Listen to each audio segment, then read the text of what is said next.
ఇంత cringe cinema అనుకోలేదు అసలు. హాయ్ గైస్, చాలా రోజుల నుంచి ఇన్స్టా ఇది ఒక సీన్ బాగా ఊపేస్తుంది. దేవదాస్ సార్, మీరెందుకు నాకు ఇవన్నీ చేస్తున్నారు?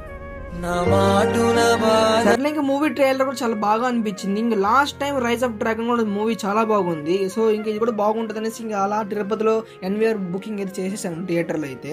ఇంకా మూవీ మ్యాటర్లోకి వస్తే స్టార్టింగ్ మన రాధిక అని చెప్పేశారు అనమాట. ఇంకా స్లోకి అయితే హీరో కూడా ఎంట్రీ ఇచ్చేస్తాడు. ఇంకా ఫస్ట్ హాఫ్ అయితే చాలా డీసెంట్ గా అయితే వెళ్ళిపోతుంది. నాకైతే చాలా నచ్చింది ఫస్ట్ హాఫ్ అయితే. సెకండ్ హాఫ్ వచ్చినప్పటి నుంచి నిజంగా అయితే మూవీ అయితే చాలా క్రింజ్ గా అయిపోతుంది. ప్రెసెంట్ ఉన్న ఈ జనరేషన్ లో ఒక లవ్ స్టోరీ బ్రేకప్ గాయ్ ఎలా ఉంటాడో అలా కొంచెం సీన్స్ అయితే డెవలప్ చేశారు అనమాట ఈ మూవీ స్టోరీ లైన్ అయితే. అండ్ సెకండ్ హాఫ్ వచ్చినప్పుడు కొంచెం క్రింజ్ అనిపించేసింది. ఎందుకంటే ఆ స్టోరీ బిల్డింగ్ లో అయితే కొంచెం ఎక్స్పెక్టేషన్స్ కి రీచ్ అవ్వలేదు అనమాట. ఇంకా నేనైతే క్లైమాక్స్ ఇంకొంచెం గుడ్ ఫీల్ వస్తుంది అనుకున్నా, కానీ అది కూడా కొంచెం డిఫరెంట్ గా అనిపించింది. మొత్తానికి మూవీ అయితే చూడొచ్చు అనమాట.